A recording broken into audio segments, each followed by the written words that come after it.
Hello everyone, मैं शिप्रा जौहरी PM Shri केंद्रीय विद्यालय आजमगढ़ से।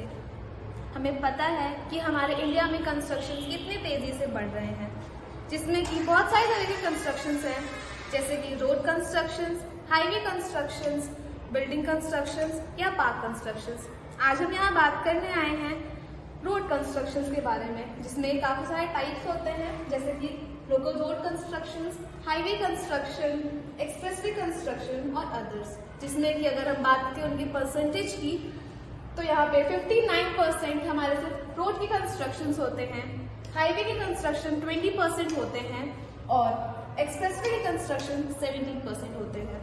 जैसे कि अगर हम देखें हाईवेज के कंस्ट्रक्शन की बात करें तो हर साल कंस्ट्रक्शन बढ़ते रहते हैं, अगर हम ईयर के हिसाब से देखें तो। और अगर हम देखें कि ओवरऑल हमें प्रोजेक्ट्स कितने मिलते हैं, तो 44% हमको प्रोजेक्ट्स मिलते हैं रोड्स के लिए, सिर्फ रोड्स के लिए। तो हम इसके बारे में बात क्यों कर रहे हैं? हम इसके बारे में बात इसलिए कर रहे हैं क्योंकि जिस तरह से रोड्स के कंस्ट्रक्शन बढ़ते हैं, उसी तरीके से एक्सीडेंट भी बढ़ते रहते हैं, जिसमें से कि एक जो प्रॉब्लम है वो है रॉन्ग साइड ड्राइविंग। ये होती क्या है? रॉन्ग साइड ड्राइविंग एक ऐसा एक्सीडेंट होता है जिसमें कि जो कार होती है वो अपने लेन पे ना चल करके दूसरों की लेन पे चलती है, जिससे कि बहुत भयंकर एक्सीडेंट होने के चांसेस होते हैं। अगर हम देखें उनके रेशियोज की, तो 21% जो एक्सीडेंट होते हैं रोड पे वो रॉन्ग साइड की वजह से ही होते हैं।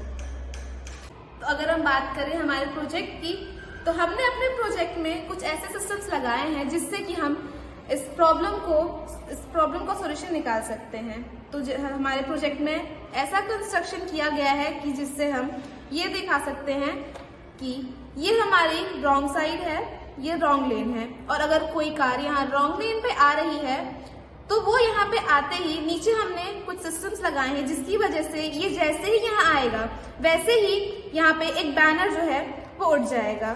तो अब इसकी वजह से क्या होगा कि जो ये कार है वो आगे नहीं जा पाएगी। तो हमने यहाँ पे इसके लिए क्या किया है कि डिवाइडर्स के बीच में थोड़ी सी स्पेस दी है, जिसकी वजह से ये यहाँ से आके अपने राइट लेन पे आ जाएगा, और ये जैसे ही अपने राइट लेन को आकर के क्रॉस करता है वैसे ही ये जो बैनर है ये वापस नीचे आ जाएगा और ये रोड फिर से क्लियर हो जाएगा और ये अपने राइट लेन पे आ जाएगा। और अगर हम बात करें कि अगर कोई राइट लेन पे आ रहा है तो उसके लिए ये just as a normal road की तरह वर्क करेगा।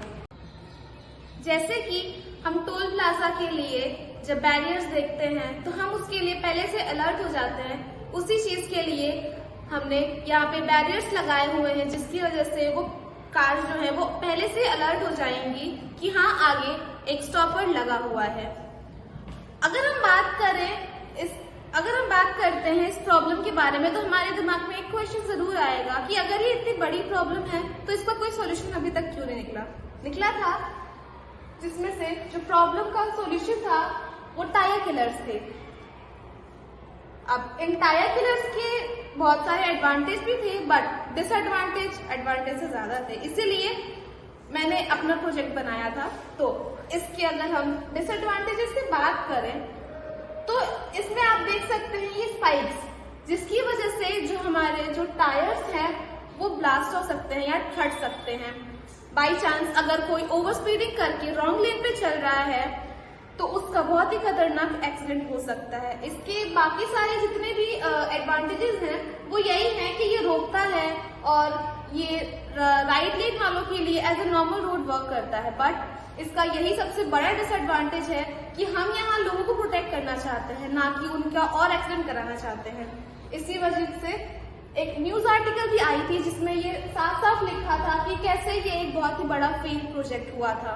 तो इसीलिए मैंने अपना ये प्रोजेक्ट यहाँ पे शो किया है, जिससे कि हम इस टायर किलर्स को मेरे इस प्रोजेक्ट से रिप्लेस कर सके और अपनी पॉपुलेशन को बचा सके एक्सीडेंट होने से। Thank you so much.